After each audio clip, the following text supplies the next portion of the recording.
স্বাগত নিউজ 24 সকালের সংবাদে। সঙ্গে আছি আমি কানিস লাবনী। অবশেষে দেশ ছাড়লেন সমালোচিত সংসদ সদস্য ডাক্তার মুরাদ হাসান। বৃহস্পতিবার রাত 1টায় এমিরেটস এয়ারলাইন্সের একটি ফ্লাইটে কানাডার উদ্দেশ্যে দেশ ত্যাগ করেছেন তিনি। রাত 11টা 20 মিনিটে ফ্লাইটটি বিলম্বিত হয়। এর আগে রাত 9টার দিকে তিনি শাহজালাল আন্তর্জাতিক বিমানবন্দরে পৌঁছান। সেখানে রজনীগন্ধা লাউঞ্জে বেশ কিছুক্ষণ অপেক্ষা করেন। এ সময় তার সঙ্গে ছিলেন বড় ভাই বিচারপতি মাহমুদ হাসান তালুকদার। এসবের আগে কুরুচিপূর্ণ বক্তব্য ও চিত্রনায়িকা মাহিয়া মাহির সঙ্গে ফোনালাপ ফাঁস হওয়ার পর প্রধানমন্ত্রীর নির্দেশে পদত্যাগ করেন ডক্টর মুরাদ হাসান। একই সঙ্গে জামালপুরের স্থানীয় আওয়ামী লীগের পদ হারান সাবেক এই প্রতিমন্ত্রী।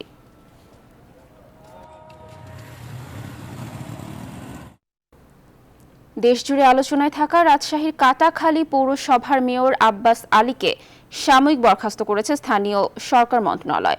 বৃহস্পতিবার স্থানীয় সরকার মন্ত্রণালয় এ সংক্রান্ত প্রজ্ঞাপন জারি করে। রাজশাহীর জেলা প্রশাসক আব্দুল জলিল বিষয়টি নিশ্চিত করেছেন। জেলা প্রশাসক আব্দুল জলিল বলেন, মেয়র আব্বাসের বিরুদ্ধে অনাস্থাপত্র, রেজুলেশনের কাগজপত্র স্থানীয় সরকার মন্ত্রণালয়ে পাঠানো হয়। এছাড়া মেয়র আব্বাসের নামে ডিজিটাল নিরাপত্তা আইনে করা মামলায় তাকে গ্রেফতার করে আইন শৃঙ্খলা বাহিনী। এরপরই মন্ত্রণালয় সাময়িকভাবে বরখাস্তের আদেশ দিয়ে প্রজ্ঞাপন জারি করে। উল্লেখ্য, রাজশাহী সিটি গেটে বঙ্গবন্ধু মুরাল স্থাপন নিয়ে বিতর্কিত মন্তব্য করেন পৌর মেয়র আব্বাস আলী। এরপরই তার বিরুদ্ধে মাঠে নামে স্থানীয় আওয়ামী লীগ। ডিজিটাল নিরাপত্তা আইনে মামলার পাশাপাশি 12 কাউন্সিলর তার প্রতি অনাস্থা জানিয়ে জেলা প্রশাসককে চিঠি দেন। বৃহস্পতিবার 3 দিনের রিমান্ড শেষে মেয়র আব্বাস আলীকে আদালতের মাধ্যমে কারাগারে পাঠায় বোয়ালিয়া মডেল থানা পুলিশ। শুল্কমুক্ত গাড়ি বিক্রি করে টাকা আত্মসাতের মামলায় সাজার রায়ের বিরুদ্ধে বিএনপির সাংসদ হারুনুর রশিদ সহ 3 জনের করা আপিল খারিজ করে দিয়েছে হাইকোর্ট। বিচারপতি মোহাম্মদ সেলিমের একক হাইকোর্ট বেঞ্চ বৃহস্পতিবার এ রায় দেন। 3 আসামি যতদিন কারাভোগ করেছেন তা সাজাভোগ হিসেবে গণ্য করে এ রায় দিয়েছে আদালত। ফলে সাজাভোগ করায় এমপি হারুনের সংসদ সদস্য পদ বহাল থাকবে কিনা তা নিয়ে ভিন্ন মতামত দিয়েছেন আইনজীবীরা। বিস্তারিত দেখুন হাবিবুল ইসলাম হাবিবের রিপোর্টে। সংবিধানের আর্টিকেল 66-র ঘ অনুচ্ছেদ অনুযায়ী কোনো সংসদ সদস্য নৈতিক স্খলনজনিত কোনো ফৌজদারি অপরাধে 2 বছরের কারাদণ্ডে দণ্ডিত হলে এবং তার মুক্তিলাভের 5 বছর কাল অতিবাহিত না হলে তিনি সংসদ সদস্য পদে থাকার যোগ্যতা হারাবেন। এমন বাস্তবতায় বিএনপির সংসদ সদস্য হারুনুর রশিদ সহ 3 জনকে শুল্কমুক্ত গাড়ি বিক্রি করে টাকা আত্মসাতের মামলায় বিচারিক আদালতের দেয়া 5 বছরের সাজা বহাল রেখেছেন হাইকোর্ট। আমি একটা যে বিষয়ের সাথে আমি অপরাধী নই, এ নিয়ে তার পদে থাকার বৈধতা নিয়ে প্রশ্ন তুলেছেন দুদকের আইনজীবী। বৃহস্পতিবার শুল্কমুক্ত গাড়ি এনে তা বিক্রি করে টাকা আত্মসাতের মামলায় সাজার রায়ের বিরুদ্ধে বিএনপির সাংসদ হারুনুর রশিদ সহ 3 জনের করা আপিল খারিজ করে দিয়েছেন হাইকোর্ট। এই মামলায় প্রায় 16 মাস কারাভোগ করেন সাংসদ হারুন। সাজা সংশোধন করে ওই কারাভোগকে সাজাভোগ হয়ে গেছে হিসেবে গণ্য হবে। না, 16 মাস 18 মাস তো এগুলি তো ওনাকে তো সাজা অনুকম্পা দিয়ে সার্ভ আউট করছে। ওনার মূল আপিল খারিজ, রায় বহাল, কনভিকশন বহাল। তবে সাংসদ হারুনের আইনজীবী বলছেন, 5 বছরের সাজা সংশোধন করে যে 16 মাস কারাভোগ করেছেন তা সাজাভোগ হিসেবে গণ্য করেছেন আদালত। তাই সাংসদ হিসেবে তার দায়িত্ব পালনে আইনগত কোনো বাধা নেই। এই রায়ের বিরুদ্ধে তিনি সুপ্রিম কোর্ট আপিল করবেন। আর এই রায়ের মাধ্যমে যেহেতু 16 মাস সাজা বহাল রয়েছে, তার সংসদ থাকতে বা সংসদ নির্বাচন করতে কোনো বাধা নাই, আইনগত কোনো বাধা নেই। 2007 সালে 1/11 পট পরিবর্তনের পর 17 মার্চ 3 জনের বিরুদ্ধে পল্লবী থানায় মামলাটি করে পুলিশ। মামলাটি তদন্ত করে সাংসদ হারুন সহ 3 জনের বিরুদ্ধে ওই বছরের 18 জুলাই আদালতে অভিযোগপত্র দেয় দুদক। অভিযোগপত্র আমলে নিয়ে হারুন সহ 3 জনের বিরুদ্ধে 2007 সালের 20 আগস্ট বিচার শুরু করেন আদালত। এ মামলায় বিচারিক আদালত 2009 সালে রায় দেন, যার বিরুদ্ধে আসামিদের আপিলের উপর সিদ্ধান্ত দিলেন হাইকোর্ট। হাবিবুল ইসলাম হাবিব, নিউজ 24, ঢাকা। এখনো ঝুঁকি কাটেনি বিএনপি চেয়ারপারসন খালেদা জিয়ার।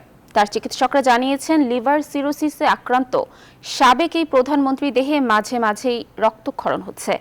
ইতিমধ্যে একাধিকবার অভ্যন্তরীণ রক্তক্ষরণের ঘটনাও ঘটেছে। এর আগে 6 সদস্যের মেডিকেল বোর্ডের সদস্য চিকিৎসকরা জানিয়েছিলেন, দেশে বিদ্যমান চিকিৎসা সেবার সর্বোচ্চ কৌশল প্রয়োগে বিএনপি নেত্রীর যকৃতের রক্তক্ষরণ সাময়িকভাবে নিয়ন্ত্রণ করা হয়েছে। তবে যে কোনো সময় তা আবার শুরু হয়ে তার মৃত্যু ঝুঁকি বাড়িয়ে দিতে পারে। এক্ষেত্রে বিএনপি চেয়ারপারসনের অবস্থা দেশের চিকিৎসকদের নাগালের বাইরে চলে যেতে পারে। গেল মঙ্গলবারে আবারও খালেদা জিয়ার দেহে অভ্যন্তরীণ রক্তক্ষরণ হওয়ার পর এমন আশঙ্কা প্রকাশ করেছে বিএনপি নেত্রীর চিকিৎসায় গঠিত medical board. BNP chairperson Khaleda জিয়ার রাজনৈতিক প্রতিহিংসার শিকার বলে অভিযোগ করেছেন দলটির মহাসচিব মির্জা ফখরুল ইসলাম আলমগীর। তিনি বলেন, জীবন মৃত্যুর সন্ধিক্ষণে থাকা বিএনপির নেত্রীর উন্নত চিকিৎসার জন্য দ্রুত বিদেশে পাঠানো দরকার। বৃহস্পতিবার দুপুরে জাতীয় প্রেস ক্লাব মিলনায়তনে এক অনুষ্ঠানে মির্জা ফখরুল এসব কথা বলেন। আরও জানাচ্ছেন মারুফা রহমান।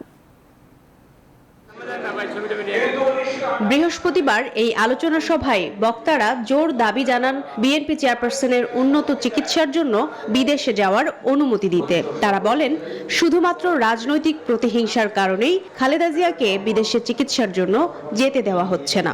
বিএনপির চেয়ারপারসন দেশনেত্রী বেগম খালেদা জিয়া জীবন মৃত্যুর সন্ধিক্ষণে একটি মিথ্যে মামলায় মিথ্যে সাজায় কারাগারে রয়েছেন। তার ন্যূনতম যে মৌলিক অধিকার, তার চিকিৎসার ব্যবস্থা করা হচ্ছে না। তিনবারের প্রধানমন্ত্রী তিনি বিনা চিকিৎসায় মৃত্যুবরণ করতে যাচ্ছেন এবং বড় বড় সরকারের বড় বড় নেতারা বলেন যে বাসায় চিকিৎসা নিতে দিয়েছেই তো অনেক বেশি। অনুষ্ঠানে বিএনপির মহাসচিব মির্জা ফখরুল ইসলাম আলমগীর বলেছেন, খালেদা জিয়ার চিকিৎসকেরা বলছেন যে টেকনোলজি দিয়ে চিকিৎসা প্রয়োজন, সেই টেকনোলজি এখানে নেই। তাই আর দেরি না করে তাকে বাইরে উন্নত চিকিৎসা কেন্দ্রে পাঠানো দরকার। আমাদেরকে সব রাজনৈতিক দল, সমস্ত সংগঠন, সকল মানুষকে ঐক্যবদ্ধ করে এই যে একটা ভয়াবহ, আমি সবসময় বলি একটা মনস্টার, একটা দানব আমাদের সবকিছু তছনছ করে দিচ্ছে, সেই দানবকে পরাজিত করতে হবে। একই সাথে প্রধানমন্ত্রীর দেয়া বক্তব্যের প্রতি ইঙ্গিত করে তার সমালোচনা করেন মির্জা ফখরুল। দুর্ভাগ্য আমাদের যে দেশের জোর করে ক্ষমতা দখল করে থাকলে যে তিনি দেশ চালাচ্ছেন, তিনি বলছেন অনেক মানবতা দেখিয়েছে, আর কত মানবতা দেখা, এইটা কোনো একটা সভ্য দেশের নেতার কাছ থেকে আশা করা যায় না। এদিকে খালেদা জিয়ার বিদেশে চিকিৎসার দাবিতে নয়াপল্টনে বিএনপি কার্যালয়ের সামনে মানববন্ধন করেছে জাতীয়তাবাদী মহিলা দল। মারুফা রহমান, নিউজ 24, ঢাকা। আওয়ামী লীগ যুগ্ম সাধারণ সম্পাদক মাহবুবুল আলম হানিফ বলেছেন, কেবলমাত্র রাষ্ট্রপতি ক্ষমা করলেই খালেদা জিয়া বিদেশে চিকিৎসা করাতে পারবেন, অন্য কোনোভাবে সম্ভব নয়। এদিকে স্বরাষ্ট্রমন্ত্রী আসাদুজ্জামান খান কামাল জানিয়েছেন, বেগম জিয়ার পাসপোর্ট নবায়নের কোনো আবেদন তার মন্ত্রণালয়ে আসেনি। তৌফিক মাহমুদ মুন্নার রিপোর্ট। বিএনপি প্রতিদিনই সভা সমাবেশ করে তাদের চেয়ারপারসনকে বিদেশে চিকিৎসার অনুমতি দেওয়ার দাবি জানাচ্ছে, আর অন্যদিকে আওয়ামী লীগ বলছে দণ্ডপ্রাপ্ত হয় বিদেশে যাওয়ার কোনো সুযোগ নেই। বৃহস্পতিবার দুপুরে লক্ষ্মীপুর জেলা স্টেডিয়াম মাঠে জেলা আওয়ামী লীগের এক বর্ধিত সভা অনুষ্ঠিত হয়। সভায় প্রধান অতিথি হিসেবে উপস্থিত ছিলেন দায়িত্বপ্রাপ্ত যুগ্ম সাধারণ সম্পাদক মাহবুবুল আলম হানিফ। বেগম জিয়ার ইস্যুতে তিনি জানান, রাষ্ট্রপতি ক্ষমা বাদে বিদেশ যাওয়ার কোনো সুযোগ নেই। ওনারা যদি মহামান্য রাষ্ট্রপতির কাছে ক্ষমা চায়, তাহলে মহামান্য রাষ্ট্রপতি এই ক্ষমার আবেদনটি বিবেচনা যদি করেন, তাহলে তারা মুক্ত হয়ে দেশের বাইরে যেতে পারে। কিন্তু বিএনপিরা এরা আজ পর্যন্ত মহামান্য রাষ্ট্রপতির কাছে তারা ক্ষমা চেয়ে কোনো আবেদন করে না। প্রতিদিন তারা প্রেস ক্লাবের সামনে রাস্তায় দাঁড়িয়ে এই বেগম খালেদা জিয়ার চিকিৎসার ধোঁয়া তুলে জনগণের মধ্যে সিম্পেথি নেওয়া, জনগণকে বিভ্রান্ত করে সরকারের বিরুদ্ধে জনগণকে উস্কে দেওয়ার চেষ্টা করে দেশে একটা অস্থিতিশীল পরিবেশ তৈরি করার চক্রান্ত লিপ্ত আছে। একই দিন দুপুরে সচিবালয়ে নিজ দপ্তরে একই ইস্যুতে কথা বলেন স্বরাষ্ট্রমন্ত্রী। তিনি জানান, আইন মন্ত্রণালয়ের করা কোনো আবেদনের সিদ্ধান্ত এখনো স্বরাষ্ট্র মন্ত্রণালয়ে আসেনি। আইন মন্ত্রণালয়ে পাঠিয়ে দিয়েছিলাম, আইনমন্ত্রী পরীক্ষা নিরীক্ষা করে এটা পরবর্তী অ্যাকশনের জন্য যা করণীয় তিনিই করবেন। এখন পর্যন্ত আমাদের কাছে কোনো ইসের কথা, আমাদের করণীয় কথায় আমাদের কাছে আসেনি। এটা আমার কাছে কিন্তু আসেনি। উনি যদি করে থাকেন অন্য কোনোখানে করেছেন, আমার কাছে এই ধরনের আবেদন আসেনি। বেগম জিয়া ইস্যুতে আন্দোলনের নামে কোনো সহিংসতা করলে কঠোর ব্যবস্থার কথা বললেন স্বরাষ্ট্রমন্ত্রী। ঘটনা ঘটায় সেইখানে আমাদের আইন শৃঙ্খলা বাহিনী। তৌফিক মাহমুদ মুন্না, নিউজ 24, ঢাকা। 5G যুগে প্রবেশ করতে যাচ্ছে বাংলাদেশ। 12 ডিসেম্বর প্রাথমিকভাবে 5G চালু করবে টেলিটক, যার কারিগরি সহায়তা দিচ্ছে আন্তর্জাতিক প্রতিষ্ঠান হুয়াওয়ে ও নোকিয়া। প্রাথমিকভাবে 7টি স্থান থেকে 5G এক্সপেরিয়েন্স করা যাবে বলে জানিয়েছেন টেলিটকের প্রধান নির্বাহী। ডাক ও টেলিযোগাযোগ মন্ত্রী বলছেন, এর মধ্য দিয়ে চতুর্থ শিল্প বিপ্লবের পথে এগিয়ে গেল বাংলাদেশ। রিশাদ হাসান জানাচ্ছেন বিস্তারিত। 5G ইন্টারনেট সারা বিশ্ব যাকে চতুর্থ শিল্প বিপ্লবের প্রধান হাতিয়ার বলে মনে করছে। 2018 সালে বিশ্বের 6ষ্ঠ দেশ হিসেবে প্রথম 5G নিরীক্ষা সফলভাবে সম্পন্ন করে বাংলাদেশ। 12 ডিসেম্বর প্রাথমিকভাবে বাংলাদেশ প্রবেশ করতে যাচ্ছে 5G যুগে। এরই মধ্যে মোট 60টি পয়েন্টে শেষ হয়েছে টাওয়ার বসানোর কাজ। টেলিটকের প্রধান নির্বাহী জানান, মার্চ থেকেই 5G সুবিধা দেওয়ার জন্য স্পেকট্রাম কিনতে পারবে অন্য অপারেটরগুলো। সামনের বছরেই কিন্তু 5G স্পেকট্রামের নিলামও মানে আমাদের বিটিআরসি যাবে, এবং স্পেকট্রামের নিলামে চলে গেলেই কিন্তু এই ব্যবসাটা এই ক্লায়েন্টটাকে বিজনেসটাকে দেখে তারাও এটা এইদিকে ম্যাটেরিয়ালাইজ করবে। বাংলাদেশে প্রথমবারের মতো 5G সুবিধায় কারিগরি সহায়তা দিয়েছে হুয়াওয়ে। প্রতিষ্ঠানটির কর্মকর্তা জানান, AR/VR, GBPS স্পিড সহ 5G ইন্টারনেটে সুবিধা মিলবে বৃহৎ পরিসরে। আপনার ফোন থেকে নেটওয়ার্ক ঘুরে ফিরে আসতে সময় নিচ্ছে 60 মিলি সেকেন্ড। এমনিতে শুনতে অনেক কম মনে হয়, কিন্তু 5Gতে এটা চলে আসবে 5 থেকে 10 মিলি সেকেন্ডে। তাতে করে যেটা হবে যে অনেক অনেক নতুন সার্ভিস আমরা 5Gর মাধ্যমে আরও অনেক কম ল্যাটেন্সিতে দিতে পারবো। ডাক ও টেলিযোগাযোগ মন্ত্রী বলেন, 5G ইন্টারনেট চালু হলে চতুর্থ শিল্প বিপ্লবের পথে বড় পদক্ষেপ নেওয়া সম্ভব হবে। 5G ডিভাইসেস রপ্তানি করা এটা আমার জন্য একটা বড় মোটো, এবং এই জায়গাটায় আমরা অত্যন্ত সফলতার সাথে কাজ করতে পারবো। 5G ইন্টারনেট চালু হলে smart city, smart port, smart medicine, smart education সহ শিল্প ও প্রতিষ্ঠান ভিত্তিক নানা সুযোগ সুবিধা নিশ্চিত করা সম্ভব বলছেন সংশ্লিষ্টরা। ইন্টারনেট ব্যবহারের ক্ষেত্রে 3G এবং 4G অবদান রেখেছিল মানুষের ব্যক্তিগত ব্যবহারে। তবে এই ব্যক্তিগত ব্যবহার থেকে যখন 5G চালু হবে, তখন তা অবদান রাখবে চতুর্থ শিল্প বিপ্লবে। রিশাদ হাসান, নিউজ 24, ঢাকা। মোট দেশজ উৎপাদন বা জিডিপিতে যাদের অবদান 25%, সেই এসএমই উদ্যোক্তারা এগিয়ে যাচ্ছেন নিজ শক্তিতেই। কার্যকর সহযোগিতা তাদের এগিয়ে দিতে পারে অনেক দূরে। সরকারি প্রতিষ্ঠান এসএমই ফাউন্ডেশন মনে করে, উদ্যোক্তাদের ঋণ সুবিধা সহজ করতে কাজ করছে তারা। সফল উদ্যোক্তারা মনে করেন, ক্ষুদ্র ও মাঝারি ব্যবসায়ীদের পণ্য বিক্রির জন্য একটি জাতীয় প্ল্যাটফর্ম প্রয়োজন। সুলতান আহমেদের রিপোর্ট। মেলায় ইশরাতের এই গোছানোর চেষ্টা ঠিক যেন গুছিয়ে দিয়েছে তার জীবনকেও। ব্যাংকার থেকে তিনি এখন একজন সফল ও স্বাধীন নারী উদ্যোক্তা, কাজ করছেন পাট পণ্য নিয়ে। এসএমই মেলায় তার প্রতিষ্ঠান তুলিকায় দেখা মিলবে হরেক রকম পাটের তৈরি পণ্য। তবে বিক্রি নিয়ে সন্তুষ্ট নন ইশরাত। প্রচুর উদ্যোক্তা এখানে এসছেন এবং প্রোডাক্টের অনেক ভেরিয়েশন আছে। নতুন নতুন মানুষ যখন ভিজিট করতে আসবে, ডেফিনেটলি ওনারা অনেক ভেরিয়েশনের প্রোডাক্ট পাবে। আপনারা যদি দেশীয় প্রোডাক্ট নিতে চান এবং আমাদের দেশে কত ভালো ভালো মানের কত ভেরিয়েশন প্রোডাক্ট হচ্ছে, এটা দেখতে চাইলে অবশ্যই একবার এসএমই মেলায় ঘুরে যাওয়া উচিত। তার মতো হাজারো নারী উদ্যোক্তা এখন স্বাবলম্বী হয়ে উঠেছে নিজ গুণে। এসএমই মেলায় দেখা মিলছে তাদের নিপুণ হাতে গড়া নানা পণ্য। কেউ কাপড়, কেউ চামড়া পণ্য, কেউ খাদ্যপণ্য নিয়ে অংশ নিয়েছেন এসএমই মেলায়। সারা দেশের লাখ লাখ উদ্যোক্তাদের বেড়ে ওঠার গল্পের কিছুটা শুনতে পাওয়া যাবে এখানে। যেহেতু কোভিডকালীন সময়ে মানুষ অনেক বেশি সচেতন হয়েছে, এই কারণে প্রাকৃতিক পণ্যের যে প্রোডাক্টগুলো আছে এগুলোর প্রতি মানুষের নজর অনেক বেশি বেড়েছে। যদি পজিটিভ চিন্তা ভাবনাটা কাজ করে, তাহলে এই সেক্টরটা কিন্তু দিন দিন গ্রো করবে। আর এখানে ওমেন এন্টারপ্রেনাররা কিন্তু অনেক ভালো কাজ করবে। এসএমই ফাউন্ডেশনের হিসেবে সারা দেশে উদ্যোক্তার সংখ্যা প্রায় 80 লাখ। করোনায় আবার ঝরে পড়েছেন অনেকেই। দেশের মোট কর্মসংস্থানের 80% তৈরি করছে এসএমই খাত। তবে সরকারি বেসরকারি সুবিধা কতটুকু মিলছে তাদের? সরকারি গবেষণা প্রতিষ্ঠান BIDS এর হিসেব বলছে 62% এসএমই উদ্যোক্তা পায় না ঋণ সুবিধা।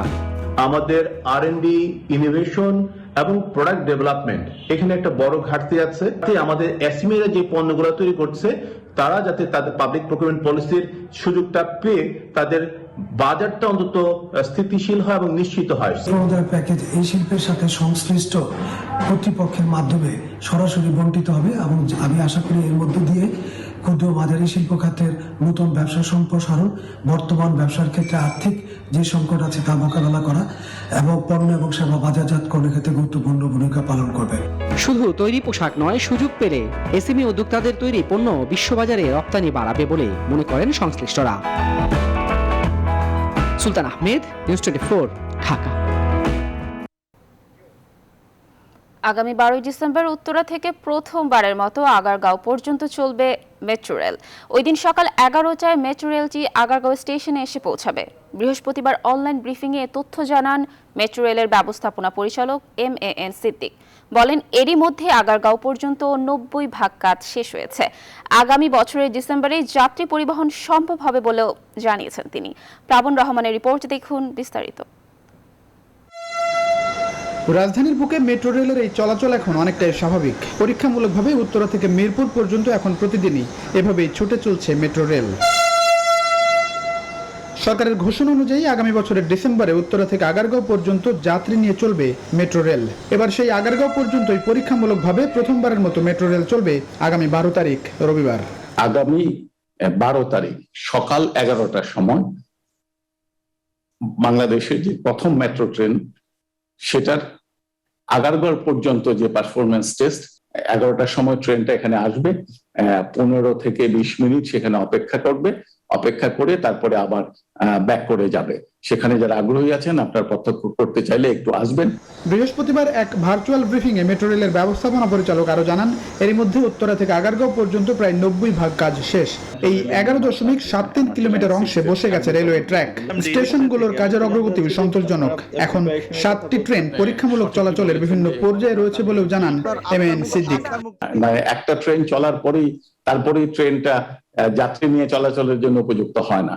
প্রত্যেকটা ট্রেনেরই আমাদের ফাংশনাল টেস্ট করতে হবে, পারফরমেন্স টেস্ট করতে হবে, ইন্টিগ্রেটেড টেস্ট করতে হবে এবং একটা ট্রায়াল রান করতে হবে উইদাউট প্যাসেঞ্জার। এই সবগুলো প্রসেসের মাধ্যমে যেতে হবে এবং তারপরে যখন এটাকে ওকে ঘোষণা করা হবে, ট্রেনটা আমাদের কাছে যখন হ্যান্ডওভার করা হবে, সেই সময় এটার বাণিজ্যিক চলাচলের জন্য উপযুক্ত হবে। পাশাপাশি আগারগাঁও থেকে মতিঝিল অংশের কাজও এগুচ্ছে দ্রুত গতিতে। এরই মধ্যে এই অংশের 72% কাজ শেষ। কর্তৃপক্ষের আশা 2023 সালের ডিসেম্বরে পুরো পথ অর্থাৎ উত্তরা থেকে মতিঝিল পর্যন্ত যাত্রী নিয়ে চলাচল করবে মেট্রো রেল। এসব লক্ষ্য নিয়েই পুরোদমে চলছে মেট্রো রেলের কর্মযজ্ঞ। প্লাবন রহমান, নিউজ 24, ঢাকা। শীতের সবজির জন্য বিখ্যাত কুমিল্লার নিমসার বাজার। এখান থেকে প্রতিদিন ট্রাক সবজি সরবরাহ হয় ঢাকা ও চট্টগ্রামের বাজারে। দর্শক, বিস্তারিত জানাতে কুমিল্লার নিমসার বাজার থেকে যুক্ত হচ্ছেন সহকর্মী হুমায়ুন কবির জীবন। পাইকারি বাজার হিসেবে বিখ্যাত এই নিমসার বাজারে শীতের সবজির সরবরাহ কেমন আর দাম নিয়ে কি বলছেন ক্রেতা বিক্রেতারা, আমাদেরকে জানাবেন।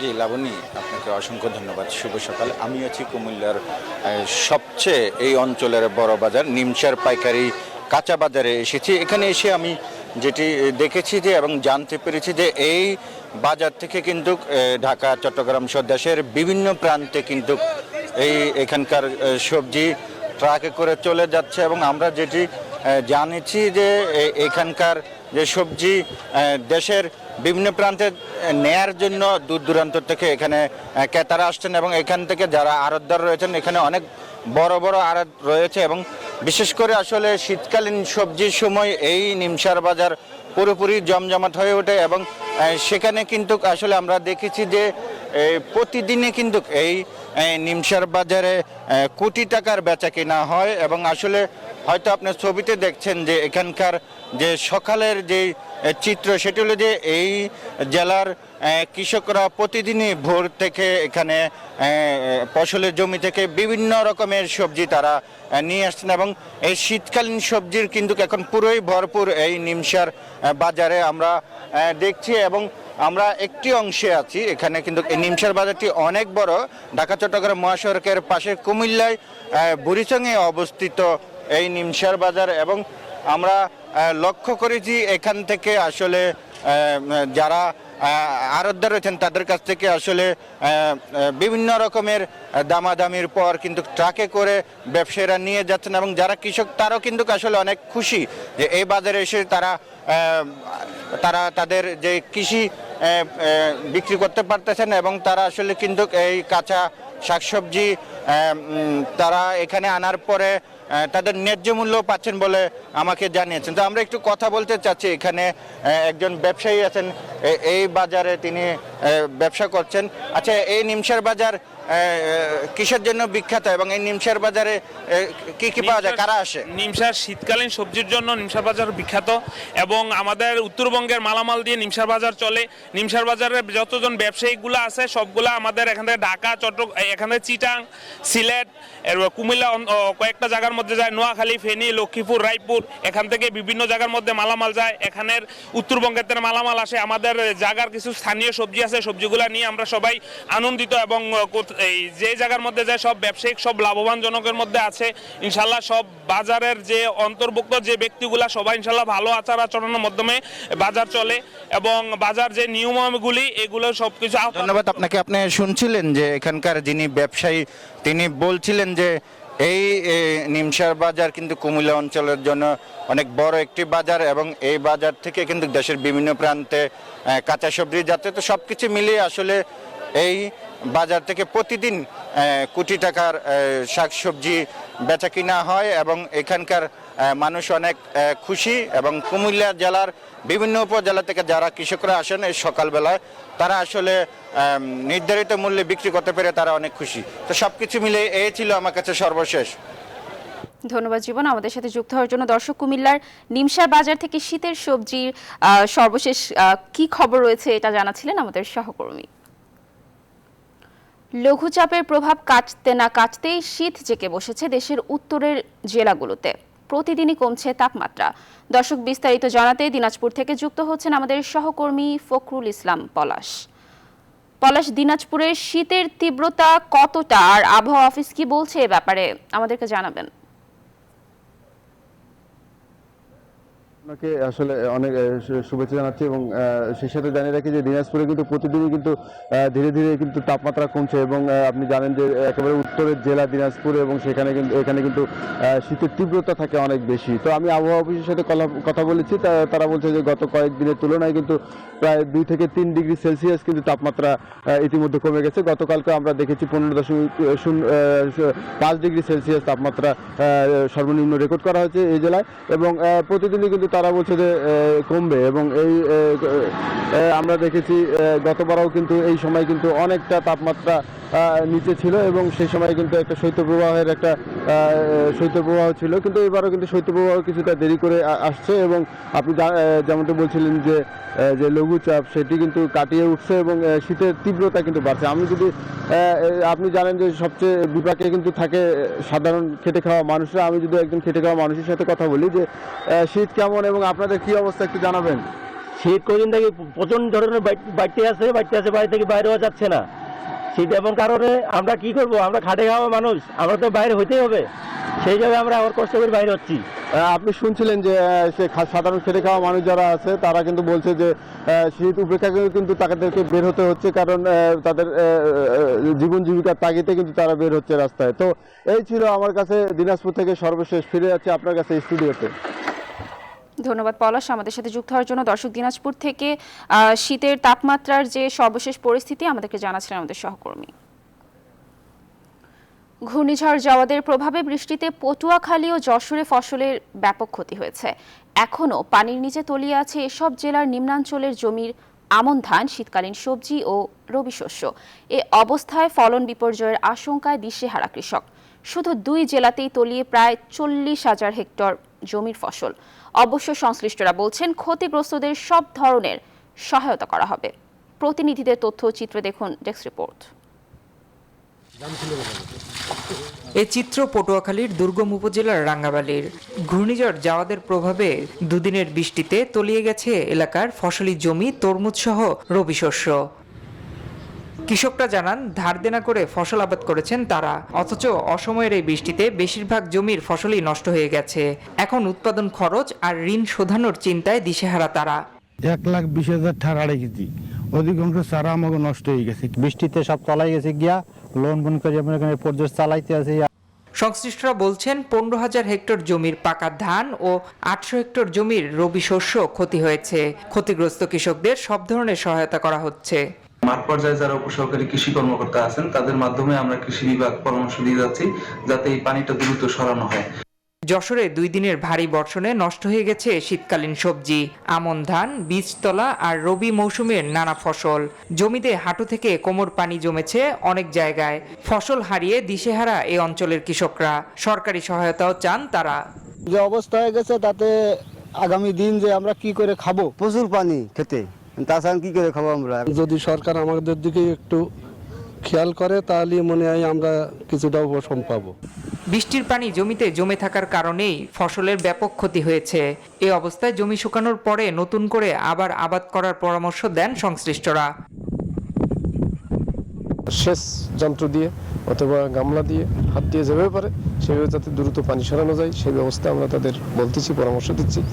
কৃষি সম্প্রসারণ অধিদপ্তরের হিসেবে ঘূর্ণিঝড় জাওয়াদের প্রভাবে অতিবৃষ্টিতে ক্ষতি হয়েছে 24,841 হেক্টর জমির ফসল। Desk report, news 24। কুষ্টিয়ায় শুরুতেই বাধার মুখে পড়েছে সরকারি ধান ও চাল সংগ্রহ অভিযান। এরই মধ্যে গুদামে চাল দিতে গিয়ে ট্রাকের জট লেগে গেছে। বৈরী আবহাওয়া ও জনবল সংকটের কথা বলে চাল ধীর গতিতে তোলা হচ্ছে গুদামে জায়গারও সংকট রয়েছে। অন্যদিকে ভেজা থাকার কথা বলে কৃষকদের কাছ থেকে ধান বেশি নেওয়ার কারণে এবারও তারা আগ্রহ দেখাচ্ছেন না। কুষ্টিয়া থেকে জাহিদুজ্জামানের প্রতিবেদন। চলতি আমন মৌসুমে কুষ্টিয়া থেকে 18,304 মেট্রিক টন সিদ্ধ চাল এবং 5,873 মেট্রিক টন ধান সংগ্রহের লক্ষ্য ধরা হয়েছে, কিন্তু গুদামে চাল দিতে গিয়ে শুরুতেই বাধার মুখে পড়েছেন চালকল মালিকরা। কুষ্টিয়া শহরের বড়বাজার গুদামে চাল দিতে না পেরে সবাই ছুটছেন জগতি গুদামে। এখানে সৃষ্টি হয়েছে ট্রাকের জট। ট্রাকের সারি গুদামের বাইরে রাস্তায় চলে এসেছে। তারা যা ক্যাপাসিটিতে গাড়ি নামাইতে পারে, গাড়ি তার থেকে অনেক বেশি চলে আসছে। ওজনে কম হলে পারে সে তার জন্য সে মালটা সাগর নিয়ে নেবে। যদি 20 কেজি 30 কেজি কম হয় তখন সে মালটা মার দিয়ে দিতে হয়। অন্যদিকে ধান সংগ্রহে এখনো সাড়া দেননি কৃষকরা। একদিকে বাজারের তুলনায় সরকারি দাম কম, অন্যদিকে আর্দ্রতা পরিমাপের নামে ভোগান্তির কথা বলছেন তারা। ধান দেওয়া লাগবে, আবার চারটে বাড়িতে আবার নিয়ে যাবার দিয়ে পুজো দিতে হবে। এরকম মেলা চাষি এরকম বেতিস না হয়ে গেছে। কিন্তু লোকবল সংকট সহ কিছু জটিলতার কথা স্বীকার করেন জেলা খাদ্য নিয়ন্ত্রক। স্বাভাবিক গতিতে কিছুটা বাধা আসতে পারে, কিন্তু এটা সাময়িক, কারণ মানে আমাদের তো লোকবলের ব্যাপার আছে বা সংগ্রহের জন্য আমাদের চেষ্টা আছে। কৃষকদের আর্দ্রতা পরিমাপের সমস্যা দূর করতে কৃষি বিভাগের মাধ্যমে ইউনিয়ন পর্যায়ে আর্দ্রতা পরিমাপক দেওয়া হচ্ছে বলেও জানান তিনি। জাহিদুজ্জামান, নিউজ 24, কুষ্টিয়া। কক্সবাজারে 4 স্কুল শিক্ষার্থীকে অপহরণ করে 20 লাখ টাকা মুক্তিপণ দাবি করেছে রোহিঙ্গারা। গত মঙ্গলবার রামু উপজেলার খুনিয়া পালং ইউনিয়নের পেচারদ্বীপ মাঙ্গালাপাড়া বাতিঘর কটেজ এলাকা থেকে স্কুল শিক্ষার্থীদের সেন্ট মার্টিনে বেড়াতে নিয়ে যাওয়ার কথা বলে অপহরণ করা হয়। অপহৃতরা হলো রামু উপজেলার খুনিয়া পালং ইউনিয়নের পেচারদ্বীপের মাঙ্গালাপাড়া এলাকার 10ম শ্রেণীর ছাত্র জাহিদুল ইসলাম এবং 8ম শ্রেণীর ছাত্র মোহাম্মদ কায়সার, মিজানুর রহমান নয়ন ও মিজানুর রহমান।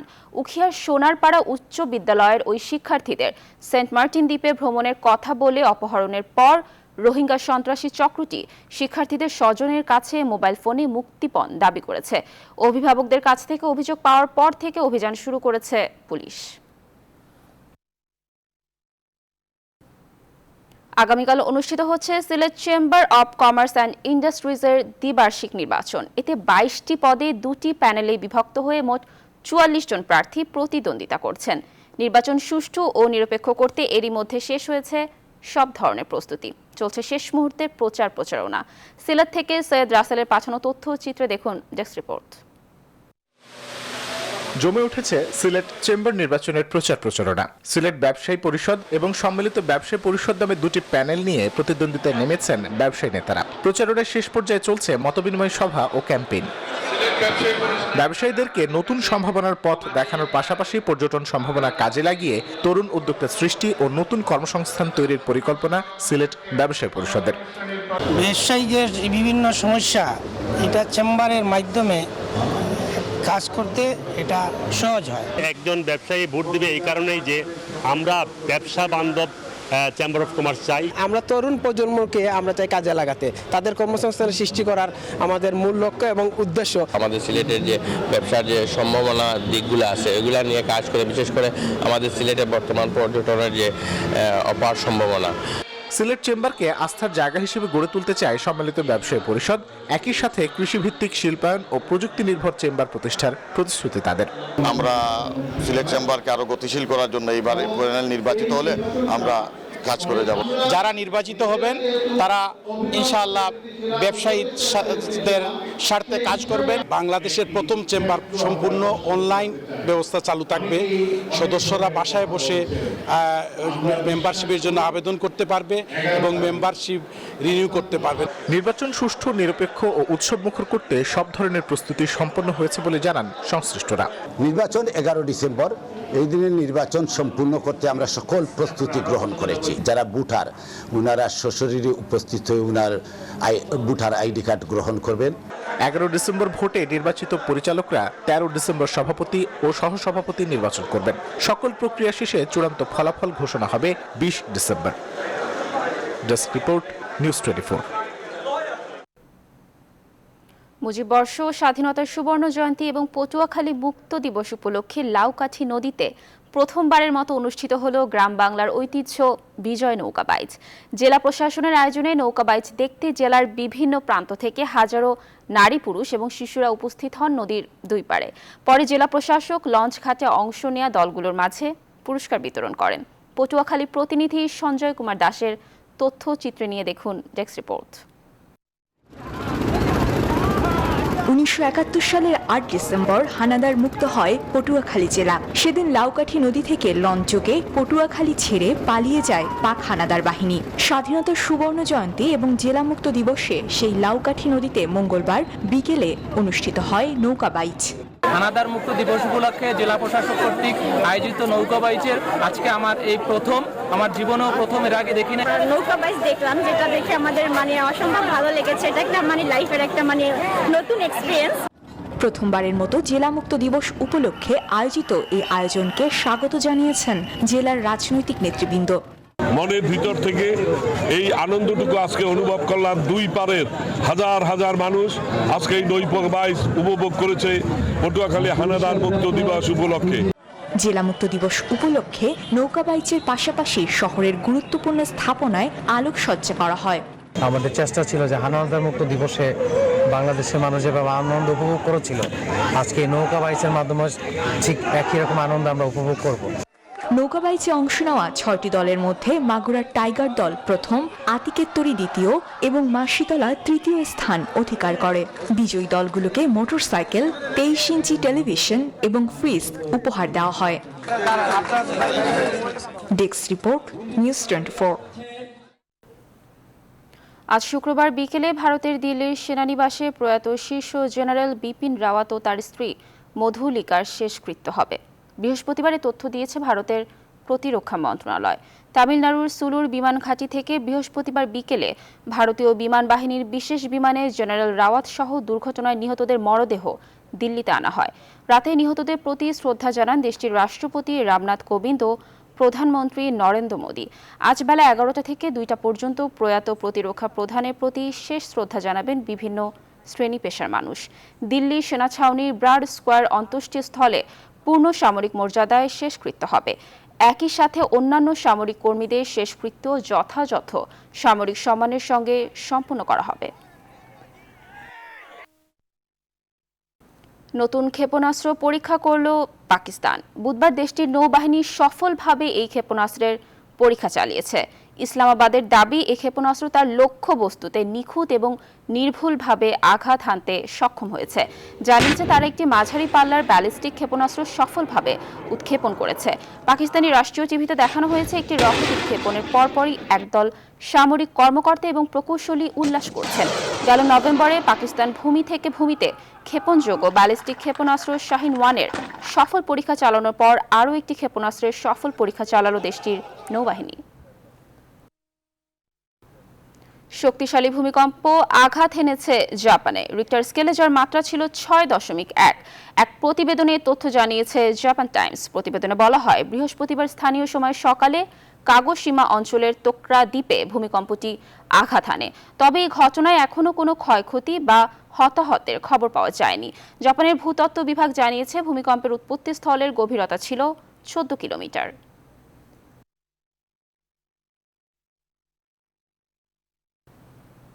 যারা কর ফাঁকি দেন, চুরি করেন তাদের ছেড়ে দেওয়া হয়, আর যারা নিয়মিত কর দেন তাদেরকেই ধরা হয় বলে মন্তব্য করেছেন ঢাকা চেম্বারের সাবেক সভাপতি ও বিল্ডার চেয়ারপারসন আবুল কাশেম খান।